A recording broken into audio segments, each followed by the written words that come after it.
these are the kind of things that a non-Muslim would use against Islam or against Muslims. Yeah. So like these waste men who are doing this, it's not even just looking bad on them, it's just making every single Muslim look bad in the eyes of non-Muslims.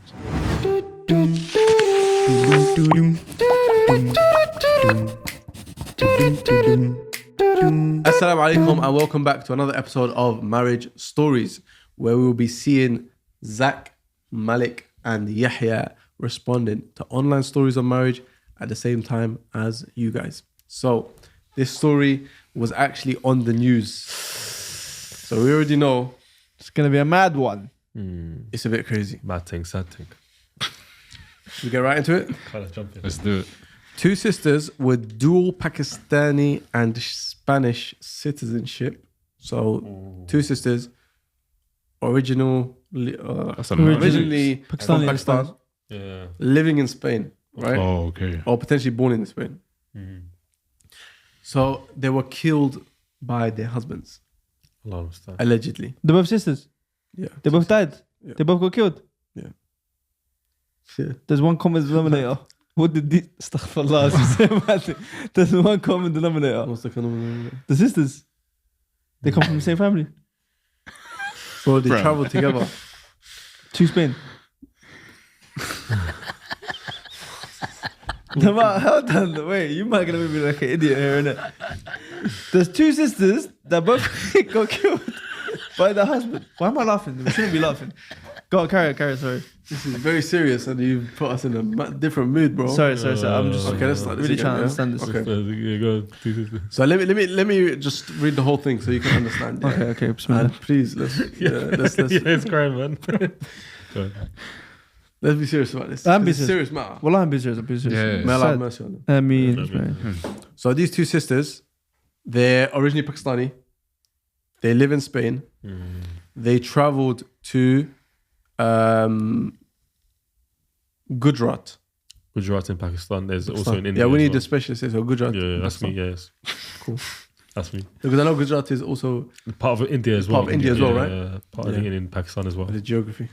Yeah, that's it, man. So they traveled to Gujarat to meet their husbands. Yeah. And their husbands asked them to help them get Spanish citizenship or Spanish passport, right? Yeah, bro. Paper. And they refused. They said, no, it's not happening. Is that right? Yeah. Yeah. And the women both asked for a divorce from their husbands, who are also their cousins. Okay. So that they could remarry in Spain. Investigations have confirmed that both sisters were killed in the name of honor. The women's husbands, uncle and brother have been arrested and confessed to the killing. So this is actually... They confessed. This is proper legit, as in it's been confirmed. Husband, uncle, brother have been arrested and confirmed that they did the killing. The tragic incident sheds light on the pervasive issue of honor killings in Pakistan, despite legislation aimed at ending such practices. So, got the specialist here. What is an honor killing? Honor killing, Allah Muslim. First of all, there's no honor in this killing. Wallahi, this is debased. Fid dunya wal akhirah, if illa man tab, except the one who repents, and Allah knows best, because this is something that you've closed the book of deeds on this person. You've done the worst act. Is like Allah subhanahu wa ta'ala says, and the one who kills somebody, like you've qatal an-nasa jami'a, as if you've killed everybody. It's not an easy matter. And wallahi, this is from juhal, meaning ignorance, pre-Islamic ignorance, that you have some sort of an honor related to the fact that you've killed. How's that done anything of benefit? If anything, you've destroyed yourself and you destroyed your family. But what this is trying to do in the minds of these, I'm going to say it straight, backwards mind, very, very backward minded, is that our daughter, which first of all they believe is their property and everything, whatever it is, they've gone against their will. So in order to save face in the community, and subhanAllah, let me just say something that I feel from the bottom of my heart. May Allah curse that community which tries to promote these type of things. May Allah curse them and may Allah guide them as well if inshallah ta'ala, that if that's the case, bro, you're trying to save face in terms of some sort of a community. Who's above that community? It's Allah Jalla Jalalu, right? So for us, we don't care about this community. We care about what Allah subhanahu wa ta'ala wants from us. We should care about our family first. And this is the thing. It's like, and in a way, this is a way of like, keeping up with the Joneses, but in a very backwards way. It's like we're doing this because of this so-called community around us that they'll be like, oh, why is this going against your... Just so we can understand. Yeah. I'm good. So we can get educated on this topic.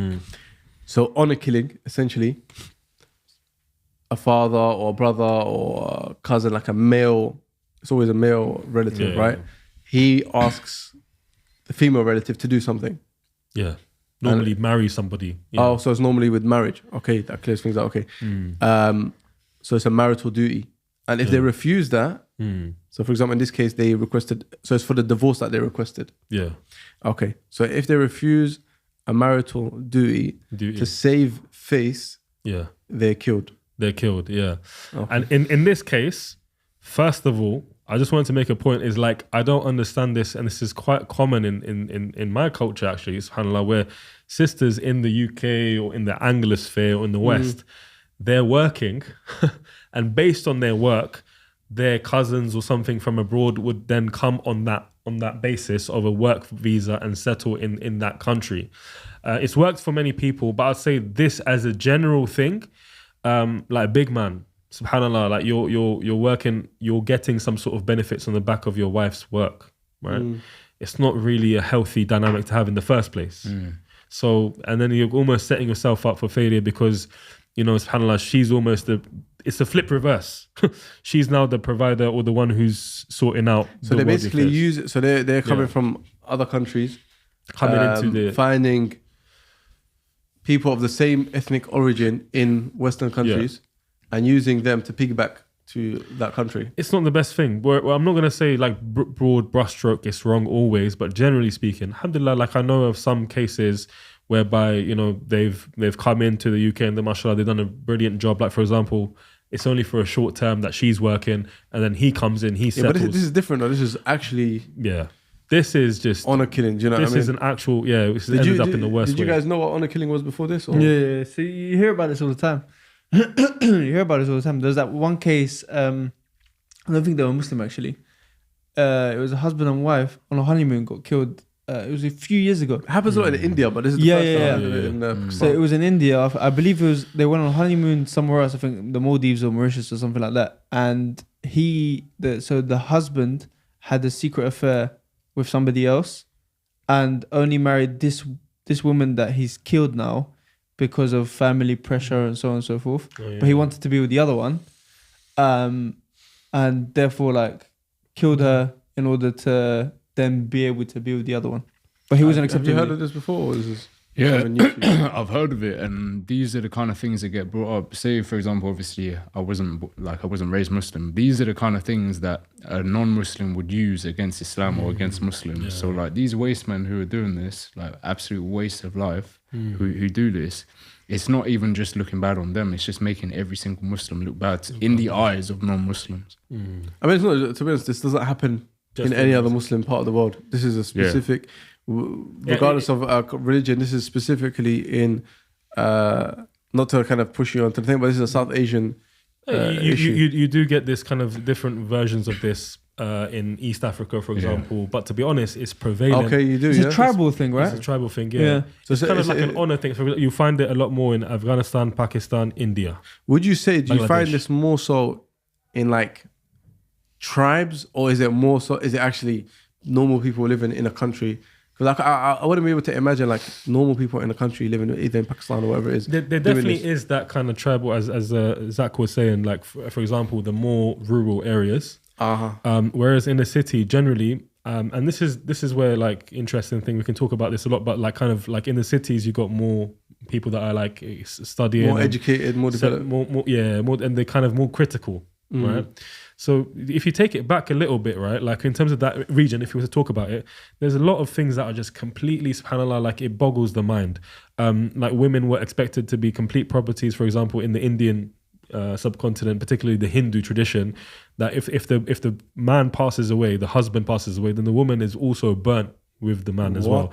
So this type of mindset, with sadness, it permeates into the Muslim community somehow. Like for example, are you saying they basically accept the culture and they reject the Islam aspect of these? This is where culture clashes with Islam, and it should definitely be removed from families. Any elements of culture, however, culture is very important for us as Muslims. We anything that's good, we take the good, but these things are clearly wrong, should be removed from Islam. Especially South Asian culture is very beautiful, Yeah. but then you've got these things which leave a bad taste in people's mouth about the culture. So is this something that is very common in the culture, or is it, it happens here and there? Yeah, from my lived experience, so my family is from Lahore and some Sialkot. These are like big cities. Sialkot is like got its own like airport, and like it's mad.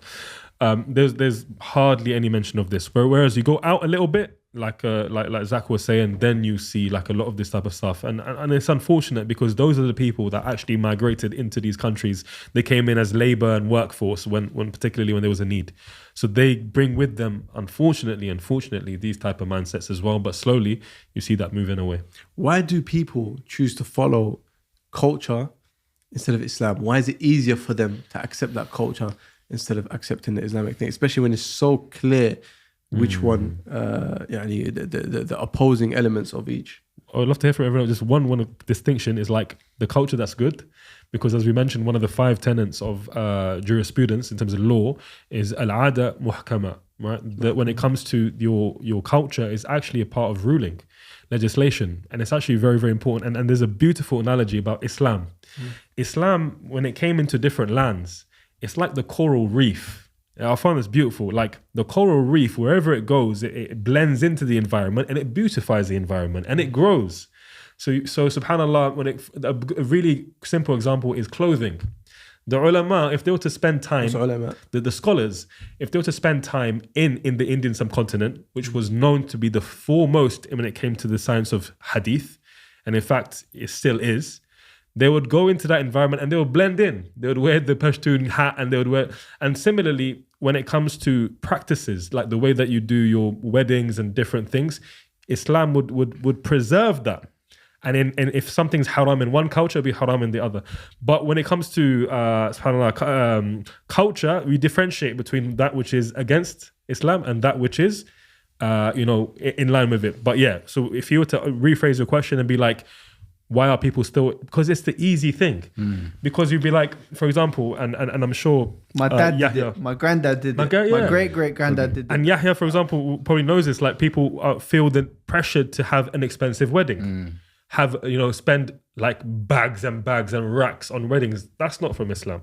What I was crazy. I literally on the way coming here, I was watching a video of a sister, and she was saying how she got divorced, and she was like, my wedding was huge, right? She had a crazy wedding. It was absolutely huge.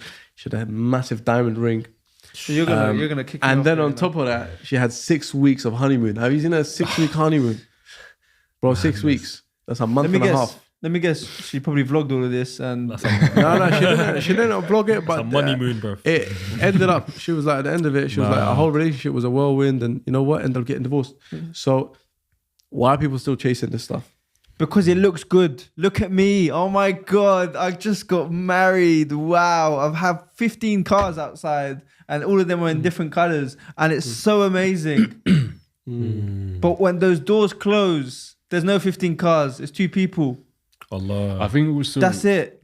Would you say that's Really more? well Would you said. say more commonly people that have those type of expensive, weddings are the ones that end up getting divorced, or the other way around? I've heard a lot of those stories, and the thing is, like, it's not just the choice of the people who get married, say for example, who have these massive extravagant weddings. It's pressure from their parents as well. Like I've had clients who are like, nah, I just want like 50 people at the wedding, something cheap, sunnah and all this, and you don't have to plan for 6 months or a year or however long. But the parents are like, nah, I want something big. 2,000 people want to spend 100 grand on this wedding. And it's just like, after that, how is that good for the marriage? Because you have this lavish lifestyle for a week or two, and then you go back to a 1-bedroom flat in Kilburn or somewhere. Croydon. Yeah, and then you're budgeting you're budgeting £50 a week on how much you can eat, bro. Come on, man. And you're eating tin food and pot noodles, bro. Allow it, man. Yeah, nothing wrong with Bro, it's too much, bro. Do you guys have any other cultural practices that go against Islam? Or Bro, not really? North Africans, I'm gonna say this clear cut, innit? What do we do? We do too much. You do, yeah. We do way too much. In terms of the My wedding, personal opinion. My personal opinion. I'm gonna repeat it one more time. My personal opinion, and it's okay to have this opinion. I think we take the culture from what we have back home, we bring it here, and we make it wow. Like what? Give us examples. 10x it. So one thing that we do here is obviously the women's wear and the cultural women's wear. I think that's great, preserving culture in terms of the whatever you do in terms of that stuff, innit? We also have like certain practices which can be shirky. Like what? I struggle. We're from the same country. So Yeah, 1 second. I actually struggle. So with it. there's certain practices with the henna, this and that can be sometimes a bit shirky from what I know. Like the sheep. What sheep? Nah, Baba. What sheep, bro? the hand on the. No, there's certain things like, for example, where They're not for weddings, but you know when they're slaughtering the sheep. I've never heard of that. Eid al-Adha. They put hand on the sheep and that. No, but it's not in marriage, bro. That's what I'm saying. I'm saying there's a henna night and so on and so forth. Oh, the henna night before. Yeah. I think you guys have it as well, right? South Asians. But there are some things there that are, like, for example, I'll give you an example. They'll put certain things on the woman, like to prevent her from getting evil eye and stuff like that. Okay, that's mad. See, that's what I'm saying. But that's what I'm saying. I think the other parts of the culture is it's very good, mashallah, tabarakallah. Yeah. I just think that we do too much with a lot of things in it. Like what? That's one thing. Okay, so that singing, part dancing, anything that goes against Islam, no problem. Wrong. Take it Yeah. Come on. I don't think it's too bad. You don't think we spend too much money? I think North Africans here in the UK, we're a lot more conservative and a lot more like we I need to choose my words very wisely here. We are very, I think we're balanced. Go to France. Thank you. No, but. Well, yeah. And I can touch on this because obviously I know in Belgium specifically, there's a lot of North Africans, Moroccans, and a lot of the weddings there, like I'd say probably like 50-50. You know, half of them, mashallah, it's like very conservative. There's no music, no free mixing, none of this. It's kind of the correct way of having a wedding. And then on the other hand, there's free mixing, there's like music, dancing, all of this. Why would you not want to say it? That's what I wanted to say without saying it. It is a big problem. It's a huge issue. That's the biggest. But you've got us Algerians a certain way in it. There's certain practices that we do which is wrong. Free mixing, of course, clear cut, wrong. Go to Egyptians. Yeah. Oh. I guess we can say all cultures have. They take it. No. Egyptians take it a different level, bro. Yeah. You've got belly dancers in weddings. Like it's mad. Yeah, I went to one wedding in France. Yeah. Algerian wedding. Yeah. How much I was told, listen, it's segregated. I was told, yo, it's segregated, it's banging, and it was from a practicing family. But everything goes out the window. I went to the wedding. I was told, yo, it's segregated. Do you know what they meant by segregated?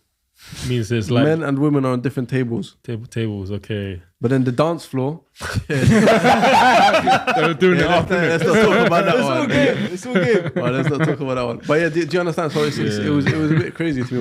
Even you see East Africans, same thing. Yeah. So Somalis. Oh yeah. Somalis, Eritreans. The Dirak comes out. So it's like the mixed culture is normal there. So I think we can all agree that basically free mixing is a big issue. In a lot of cultures. But yeah, man. Pakistani as well. Yeah. It's like, for example, our whole lives, and this happens a lot as well. Our whole lives will abstain from sin and so on and so forth, and make sure that we are a certain way. Come wedding, all game, bro. That's one thing I really don't understand. Why? Why is it just that? It's like, I don't know. It's like Allah doesn't exist on that day, or what is it? Yeah, like you want to really start your marriage on a and it's the most important thing. Yeah, exactly. You stop yourself from doing haram your whole life, but on that one night, And the worst part as well is that you're inviting your family and friends, all the people who you care about, to join you in committing haram. So, and to see your, subhanAllah, this is where ghira comes in, to see your women folk, your sisters, your wife paraded like that. Yeah, just before we end it off, inshallah ta'ala, I want to circle back into obviously the story. We did go on a bit of a tangent, but that's fine, inshallah ta'ala. Hopefully the viewers benefited. We can't do anything about honor killing in the UK, right? I mean, it doesn't happen here. But forced marriages still happen. What can we do about that? What can we do about that? I think we can do something about honor killings. We can. I think when it comes to all these issues that us, you know, like Yahya was saying, they're tenuously linked to Islam. They're not part of Islam. And you know, when it comes to extremism, in all forms, for example, when it comes to cultural extremism, when it comes to actual extremism that we know to be extremism, it comes to studying the deen, man, like making the deen accessible 100%. for us to actually understand the Quran, open up the Quran, read it with its translation if you don't know the Arabic, and then just have a connection with the Quran and have connection with those people who study the deen as well. Very, very important. As in, talabul ilm, which is seeking knowledge, isn't just for those people who are wanted to be students of knowledge, it's for everybody. There's a hadith, Nabi Sallallahu Alaihi Wasallam, he says, "Talabul ilm faridatun ala kulli Muslim." Seeking knowledge is a mandatory upon every Muslim, to the extent that is your basics and stuff like that. You know, so we can fight it. With that statement, genuinely, the older I get, the more profound it is. SubhanAllah. The older I get, the more I'm like, you know what? It's so true. Because there's so many problems that can be stopped just by having the education of what the people before us did and what Allah has ordained. Even you have Ibn Qayyim in his book, Ad-Da' wa Dawa. Yeah, exactly. The problems and the cure. You know, the problem and the cure. The illnesses and the cure. The illness and the cure. So, and he mentions here as well, one of the first things he mentions, that the cure to ignorance is asking questions, i.e. knowledge. Right. So I think it's a beautiful way to end this episode, inshallah ta'ala. And we'll end it here. See you again on the next episode of Marriage Stories.